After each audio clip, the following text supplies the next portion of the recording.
Hey, good morning, Finger Lakes. Jim Sinicropi sitting in for the dog, H. Weber, here on a Monday morning. Here a little bit earlier than I feel I should because of daylight savings time. But also joined with the Mouse of the South, Dave Barnick.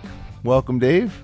Hi, Jim. Great to see you. Happy Monday morning, daylight savings time, as you mentioned, and a special happy birthday wish, 74th birthday to Harold Weber's understudy, Chuck Norris, today. Oh, it's Chuck Norris's birthday, Yeah, huh? They were featuring all kinds of Chuck Norrisisms on Mike and Mike earlier today, so I wanted to Did you know out. Chuck Norris once won the World Series of Poker with a hand that included a joker, 2 Uno cards, and a 2 and a 4? There you go. I know they said he has a bear rug, but it's actually a bear that's alive, but the bear's afraid to move in his house. Just lays there. 74 years old, Chuck Norris. Wow, that makes me feel old. But, hey, big weekend in sports. Locally, congratulations to the Romulus Lady Warriors, who advance now to the state semifinals on Saturday at 9 a.m. at Hudson Valley. They blew out Pine Valley out of Section 6 in Canandaigua on Saturday. I mean, it wasn't even a contest.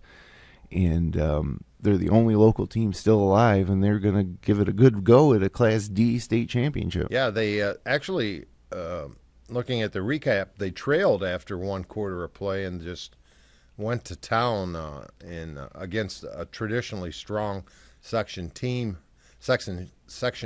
team, Pine Valley. And a huge win for those girls, and they are now playing. And both of us, the name escapes us, but they're playing a team that's 8-10. I'm told. I saw Ralph Walburn, who's a Romulus grad and a local official, and so I don't know if that's the situation where that team they're playing plays all big schools, much like Minders and Romulus plays bigger schools in their league, or not, but. Good for them, and though the other teams lost that you're going to mention, kudos to the Waterloo girls and the Clyde boys. And maybe that losing record, you don't want to get caught up in it because they've obviously on a nice run now, winning games against good competition to get this far. There's nobody sneaks into the state semifinals, I don't think. I mean, you're talking about 4 teams left in the whole state. How do you get into the state semifinals with an 8-10 record, thinking you got to win at least a few in the postseason to get there? That's remarkable, if that's accurate. And yeah, sometimes information's hard to come by in the world of girls' high school basketball. But like I said, we looked on the internet, we couldn't even find out who they're playing yet. But I have a bone to pick with some of this school situation, and that's. These charter schools who I think have an unfair advantage. You know, I looked up, South Seneca had an outstanding team in 2001. I mean, they had a great high school basketball team. They had won the sectionals under Steve Veter, I think, the year before as well. They won the Class C sectionals. They won the qualifiers. Then they played this team called Buffalo Traditional. And they started teams that you would think would be like size from the ACC front line, 6'10", 6'8", 6'6". I looked Buffalo Traditional up. That school wasn't formed until 1977, and they closed in 2005. And no more. I can't verify this, but the word has been forever that these schools, and the same with some of these charter schools, with this unfair recruiting advantage that they do.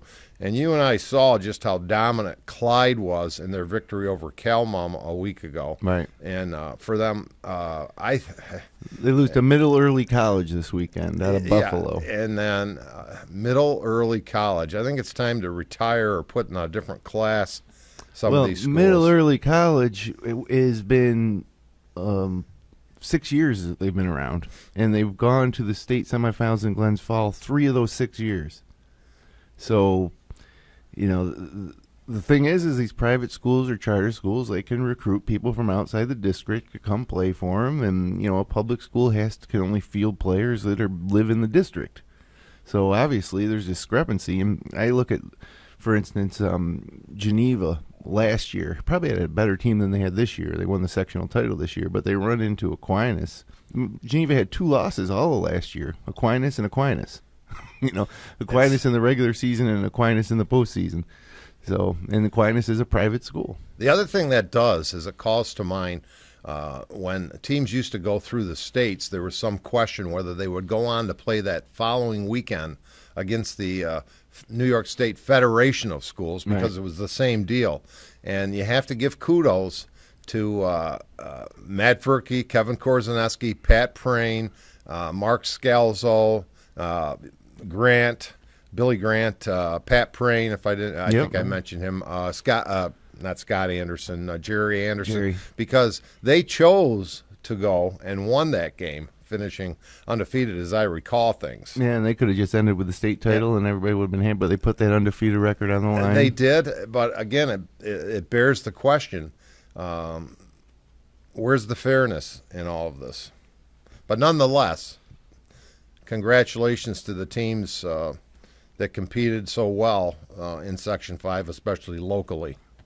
Yeah, and the Clyde team, this particular Clyde team, I really, really liked it. I think part of it is because at Finger Lakes, when we started covering high school basketball very closely 3 years ago, and 3 years ago, Cam DeSanta was a sophomore and Joe Maine Bogan was a sophomore. And so they've been here all along. We've watched them develop, and this year they really had something special. I mean, they didn't lose a game. A lot of close games, but they didn't lose any games. And then they captured that sectional title. They won their Wayne County League outright, captured the sectional title, and you just want to see them, continue on. But they run into a difficult private school out of Buffalo, and they played good in that game.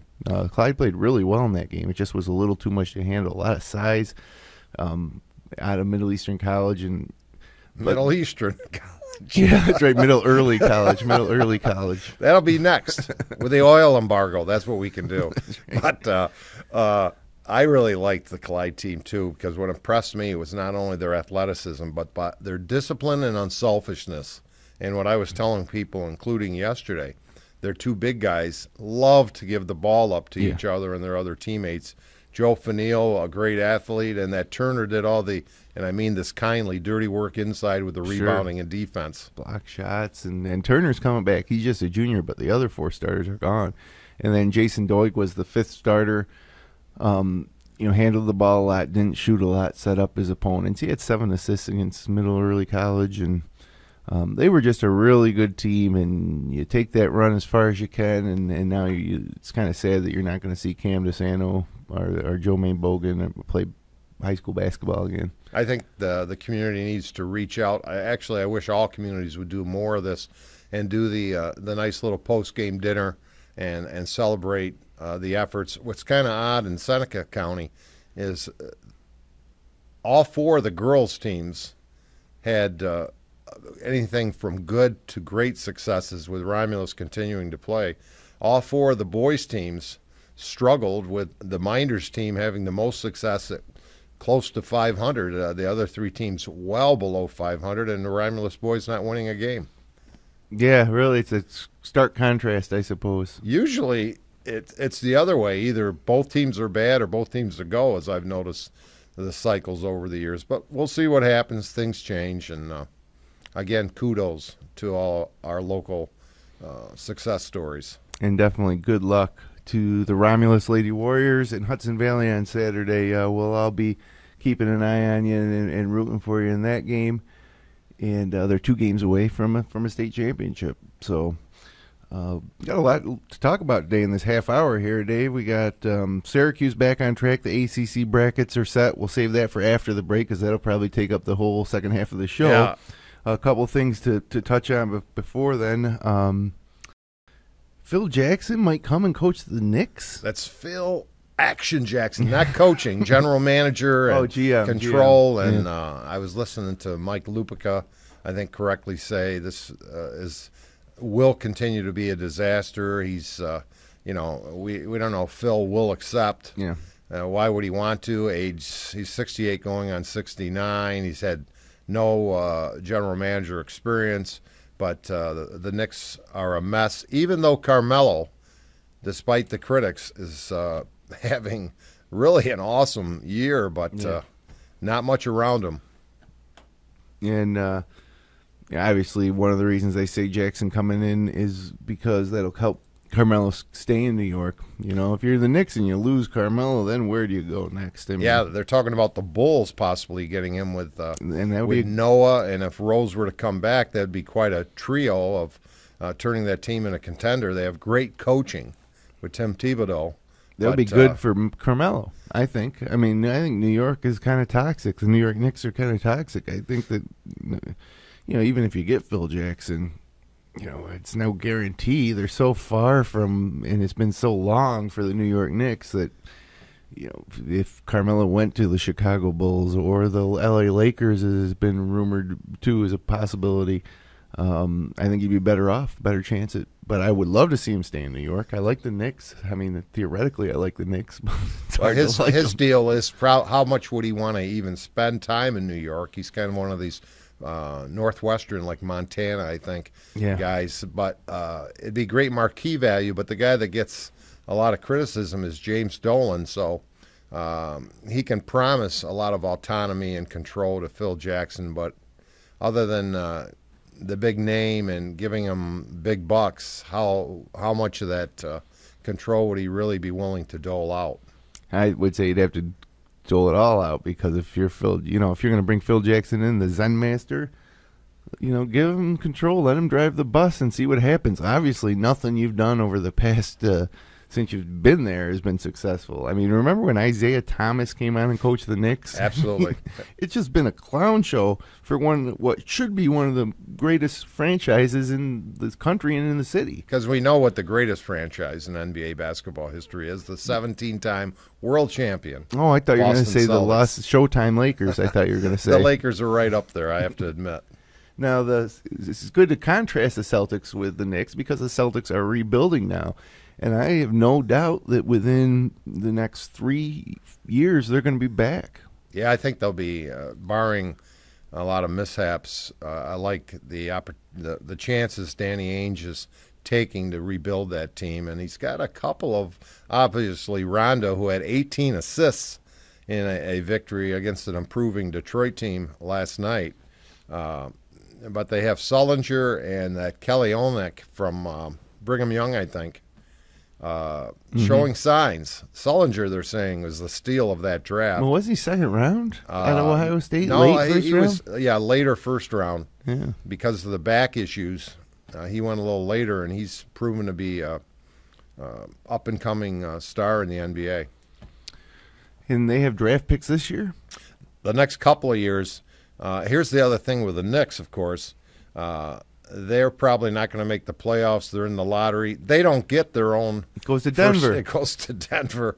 The Celtics are due a couple of first-round picks, not only their own, but I think the picks they get from the Nets maybe start next year.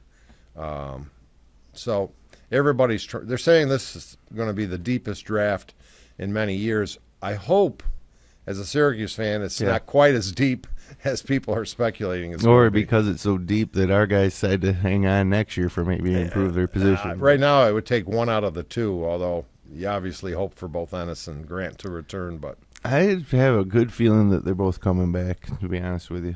I really do. I just think that I don't think either one's quite ready. And I think they know that. And I think that, well, that could all change. Syracuse makes a deep run in the NCAA tournament, gets to the Final Four, or wins it all. I think there's a better chance that they both. I knew you'd be in a good mood today, Jim. Yeah, because they won. They're back. The Cuse is back.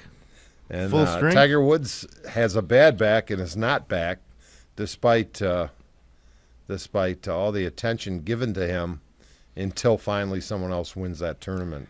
And I don't think with Tiger's back, I don't even care about hearing about his injuries anymore, because it's been so long since he's been good. And, you know, he talks about different injuries, whether it's the knee or the back or swing changes. And, you know, I think Tiger is just done.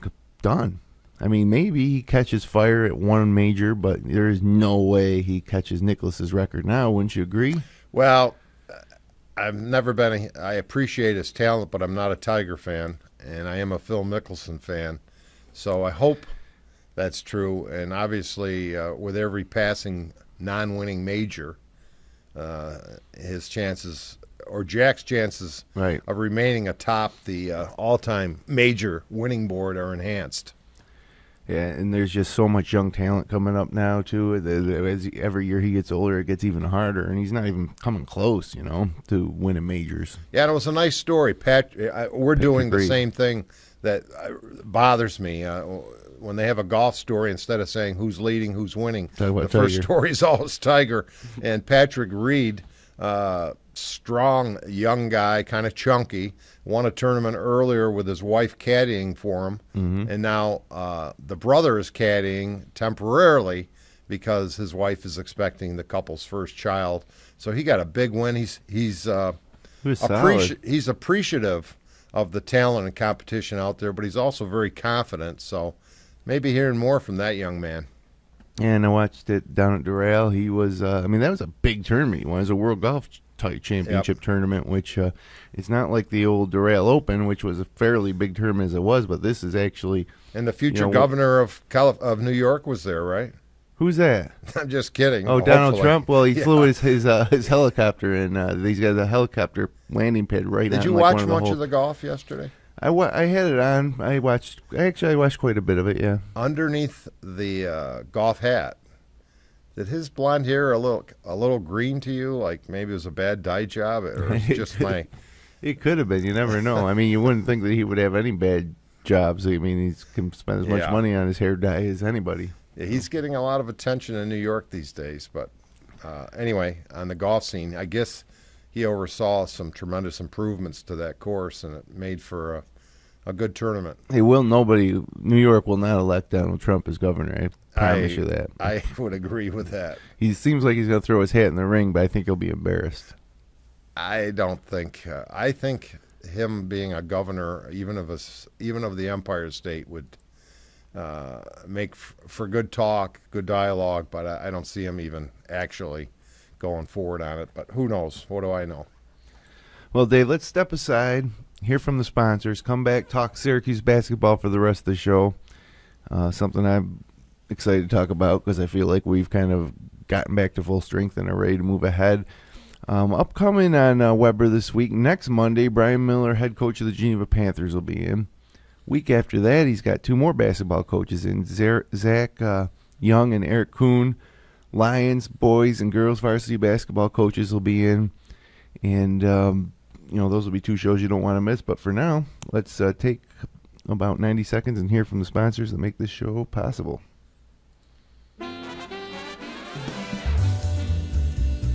Hugo Lake National Bank. Bill Ryan and his team for all of your banking needs. Offices in Union Springs and Aurora. A fine sponsor of this show for over 30 years.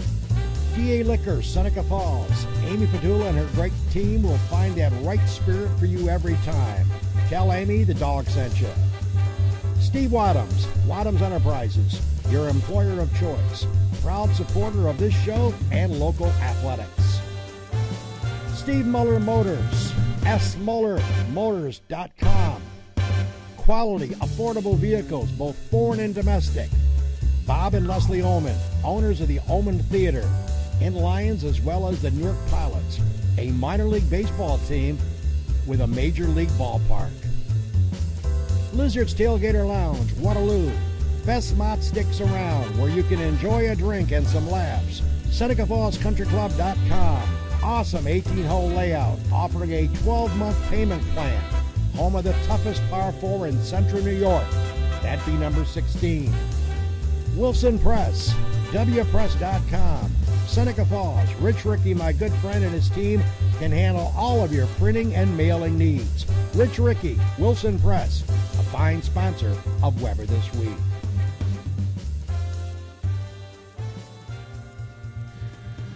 And welcome back to Weber This Week. Jim Sinicropi sitting in for the dog. Dave Barnick alongside. And, well, Dave, daylight savings time. Spring is finally here, right? Spring forward, go SU. Yeah, and we shouldn't be getting any more snow this season, right? The only other thing on that big snow forecast, I think it was the Minders it was either the Minders championship run or the year they lost in the finals. Anyway, we had to go to Glens Falls in the middle of all that horrific snowstorm back in the early 90s that I heard people comparing this week's forecast to, and I hope they're off on that. Yeah, I do too, because I remember that, and I was at school at Syracuse, and it was the only time in my 5 years at Syracuse University that they canceled classes. I couldn't see out of my sliding glass doors on the deck to my house because the snow was piled up so high. It's one of the frustrating parts about living up here in upstate New York. There's a lot of good things. I love all the changing of the weather, but this time of year, you just want it to break. You want it to dry up so we can start golfing. Yeah, let's get some green out there. Was that the year that Minders won the States? I know we went. I think it was the year after. I think it was '93, maybe. Maybe it was when Clyde won. It was '93. I lose track of the years as my years pile up, but that was I can still the old WSFW taking the van up to Glens Falls and Queensbury for the girls' games. Now at Hudson. By the way, that game is at Hudson Valley Community College. Those games for the girls this weekend.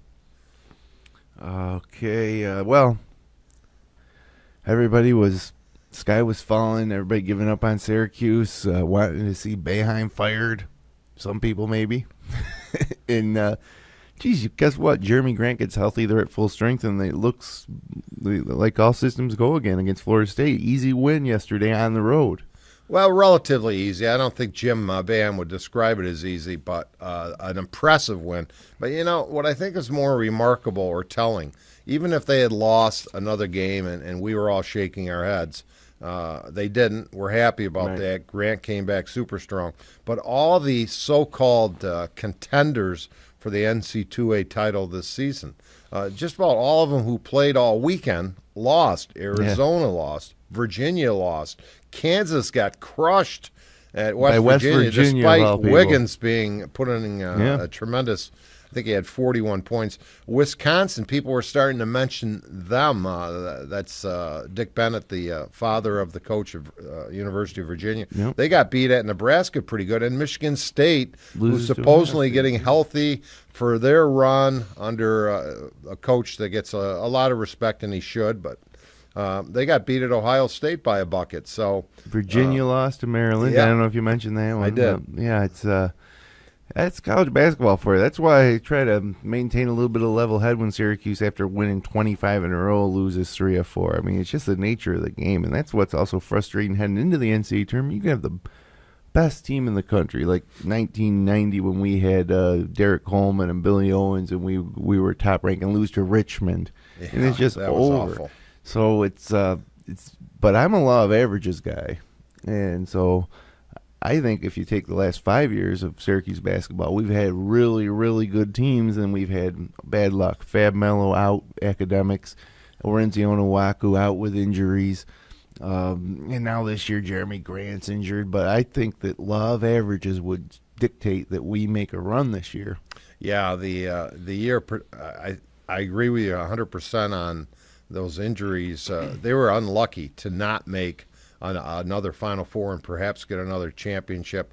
Arguably better teams than they have this year in some respects. Oh, yeah, that team with Onuaku was maybe the best team Syracuse has ever had. But we can't go too far without saying Wichita State, undefeated. I can't consider them a Cinderella team. You have to say, you know, when you name the first 5 teams that you think of who may win it, that they're one of those 5. Yeah, they were at the Final Four last year. Right. I mean, that's the thing where I don't see people giving these people credit. Wichita State went to the Final Four last year. This year they won every single game they played, and people say, well, their schedule isn't what it was. If Syracuse or Duke or Kansas was in the Missouri Valley Conference, none of those teams would have gone undefeated. They would have dropped a game.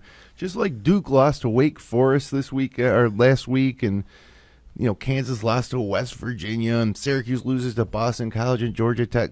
Wichita State is for real, and if that was also the case that they're undefeated because they didn't play anybody, why don't they go undefeated every year? Why doesn't every mid-major go undefeated? You know, why doesn't Butler go undefeated in the years that they were good, or George Mason went to the Final Four? Why weren't they undefeated?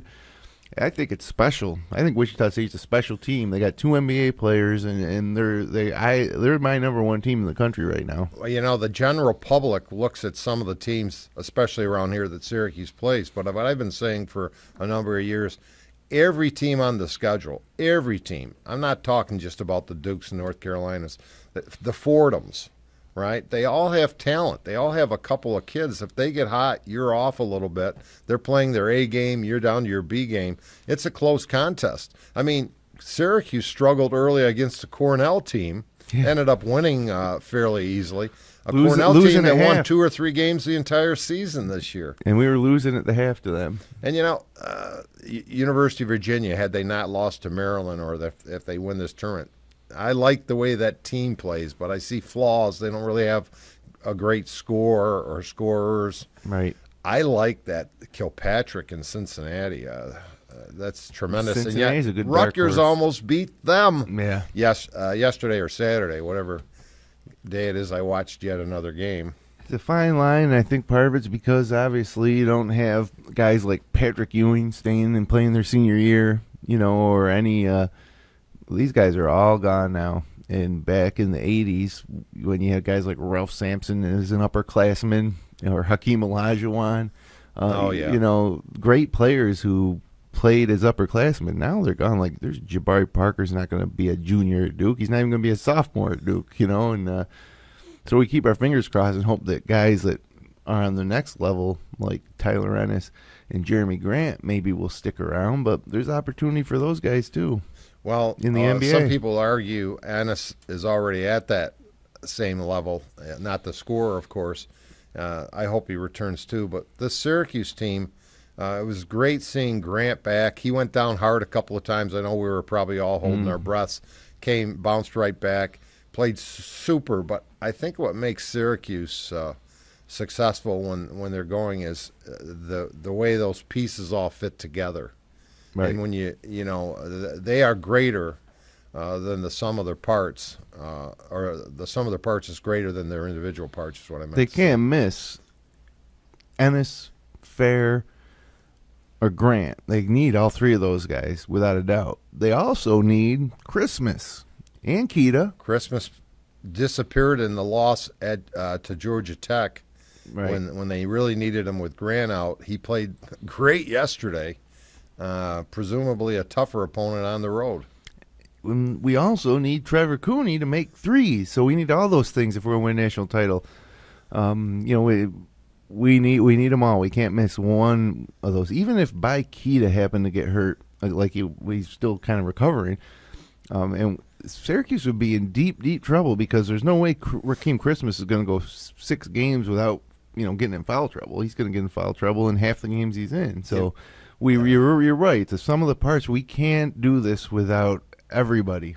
We can't afford, and that includes everybody playing well, and that includes Trevor Cooney making shots. And I don't know, the frustration level's starting to rise. Dave, he made a couple shots yesterday, but he was 2 for 8, I think. Meanwhile, I was texting you and another SU big fan, Dave Eichenhofer. He was driving me crazy. I wanted Verk to go in the game and shoot those 3s, but. I like him personally because he's a gritty guy who you know gives 100%. Yep. But when he starts clanking them, I think he changes his shooting motion a little bit. And they have people say put someone else in. Well, who? Because Benajay really has not shown that he can consistently hit from the outside.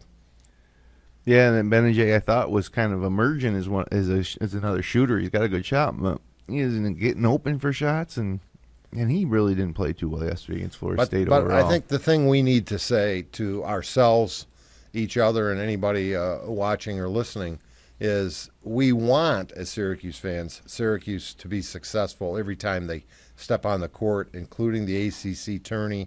They're due to play 7 o'clock Friday. Right. The opponent to be determined. But let's not get too caught up, as I've been saying for a couple of months. I only want Syracuse to – the game I want them to win is the last one they play this season, meaning the big tourney. Right. Yeah, I agree with you there. I'm also one of those guys that wants us to win some of this ACC stuff so we don't get 4 or 5 years in and start hearing, well, Syracuse has never won the ACC tournament or Syracuse has never won the ACC regular season. So I'm in for it. And I think that obviously if we win the ACC tournament, we better our seed. We return back to that solid number 1, maybe number 1 overall. Get to Buffalo, get to Madison Square Garden in an easier path to the NCAA tournament. So one thing that I miss, Jim, and we've spoken on this, is the one thing lacking in the ACC with Syracuse this year is the coverage. The Big East coverage was usually through ESPN. Seems so superior to the majority of the ACC networks that I've watched. But the announcers should be happy to have especially it. The announcers especially. Maybe they got to get used to us or learn a little bit about us, but I don't enjoy the announcers. I miss Billis, McDonough, and Rafferty. Everybody misses Raftery, I think. Yeah. He was superb. So if you have been missing Raftery, you're going to see a lot more of him over the upcoming weeks, and he'll be doing a lot of games in the tournament, and he may end up doing a Syracuse game. So that would be nice. Looking here at the ACC brackets, we're going, like Dave said, we're playing at 7 o'clock on Friday. We're going to play the winner of NC State and then the winner of Miami and Virginia Tech. So Miami, Virginia Tech plays Wednesday afternoon. Winner plays NC State on Thursday night at 7 o'clock. So we'd play the winner of probably Miami and NC State. NC State ACC Player of the Year, TJ Warren, or at least he should be Player of the Year. Who knows if he will be, but he's my pick. He scored 40 points the last 2 times out, and we all know what he did to us in the Dome. Which, by the way, Dave, my ankle feels better. But I went ice skating with my daughter in Geneva yesterday and kind of re-injured it. I didn't realize how much ice skating hurts your ankles. You didn't hurt anything else, though? No, just re-tweaked my ankle again. But I, for those that don't know, Dave and I went to the Syracuse, North Carolina State game a few weeks back, and as they won at the buzzer, I jumped in the air and landed on someone's foot and twisted my ankle. And you were already playing hurt that game. Yeah, I already had other injuries, from shoveling snow. And I'm a guy that likes to fight through the injuries too. That's why I was there, and that's why I celebrated with such gusto. But the interesting thing about this ACC tournament, we get by NC State. Guess who might be waiting for us in the semifinals? Duke, the rubber match against Duke. And I'm really not happy about the way the ACC does things, like their championship games at 1 o'clock on Sunday, and their semifinals are 1 o'clock and 3 o'clock on Saturday. I'm longing for the Big East tournament. That's the worst part about this, is that we're not going to be able to play in the Big East tournament anymore. But with that being said, there's a potential for a pretty incredible semifinal round at the ACC tournament. If it goes according to chalk, it would be Virginia, North Carolina, followed by Syracuse, Duke. That'd be a great Final Four for the tournament, but again, I think most important, we want Syracuse to win if possible, but play well and come out of it healthy, unscathed, and not get any surprises in that first or second round of the tournament, because there'll be a few. Well, speaking of the tournament, Dave, next Sunday night, 9 o'clock, right here in the FingerLakes1.com studio, it's the Upstate Orange Podcast Selection Sunday Special. Matt Verkey, myself, the Professor Brad Conner. Dave, you're going to be in studio with us. God willing, and the creek don't rise. and maybe Zach Young, maybe Kevin Korzeniewski. We want to get as many people up here as we can to react to the brackets, which come out. We're less than a week away from the NCAA tournament brackets, and that's exciting. Yeah, and it does mean spring is supposedly right around the corner as well. But it's my favorite time of the year, and that's the other thing about this 1 o'clock ACC tournament on Sunday. It ends, and you'd like to get a little bit of reaction and talk, sports radio, sports talk, or some coverage in the media. But immediately the brackets are announced, and everybody talks about the brackets, and they're not in the ACC tournament final, which should be their showcase, is forgotten. Well, the other thing that's the biggest dilemma for most people is trying to figure out what channel on their cable network is True TV. Yeah, right. Because that's where some of the games will be televised again, I think. But I'm getting used to it, because this year we've had some trouble finding some Syracuse games on MSG2 or MSG Plus, or some of the places we've had to go to find Syracuse games this year. Yeah, I did hear the Channel 3 out of Syracuse, SYR, I think that is. WSTM. Well, they're covering all of the tourney ACC. games for Syracuse.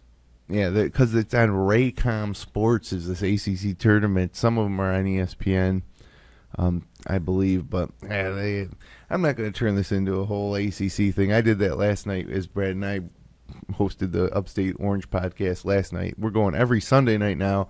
Next Sunday night, 9 o'clock. You don't want to miss it. The Upstate Hoops Podcast Selection Sunday Special. It's must watch for anyone filling out an office pool. Because God knows we have all the answers. All you have to do is enter that Yahoo Sports one and have a perfect bracket to win $1 billion, I think. Yeah, $1 billion. But that, you know what the odds are against that? I mean, worse than my Mega Millions tickets. That's right. So, but I'll probably fill out a bracket. You never know. That would be something. Well, Dave, thanks for coming in on Monday morning, sitting in with me with the dog not being here. I always enjoy talking sports with you. Yeah, I appreciate the opportunity. Nice to be here when Harold's not here, and nice to be here when Harold invites me here. It's nice to be a part of things. Well, we love to have you along, and I'd like to also say good luck to the Romulus Lady Warriors this weekend. The last local team remaining, and they got a good shot at a state title in Romulus. Hopefully they won't have to play some school with a name college, early, middle, final, Middle East, whatever it is. Or university. Yeah, it's funny. These are high schools, but they all got all these private charter schools. They have college or university in their name, university prep, college prep. That'll be pretty exciting for those girls who have worked very hard. Yeah, great group of girls. They were up. They were on the show. Olivia Brandow and Jessica Rome were on the show a few weeks back. They coached Damon Nicholson, and you know, any group like that, you really pull for them, because to get that far, they got to play great as a team, and they have to really genuinely like each other, and they've had to have done it for such a long time. And in high school, it really it's a finality. When they do lose or win that last game, that's it. They'll never play again together, you know? Yeah, I think if you win the sectionals A and come out of that qualifier B, that this is truly gravy, but I know that at this point they want it all. Sure. So we'll be watching them on Saturday morning, and want to wish them again the best of luck. And time to log off and get on with our week here, Dave. Again, thanks for joining us. My pleasure. You've been listening to Weber This Week on FingerLakes1.tv and FingerLakes1.com. Have a great week, everybody.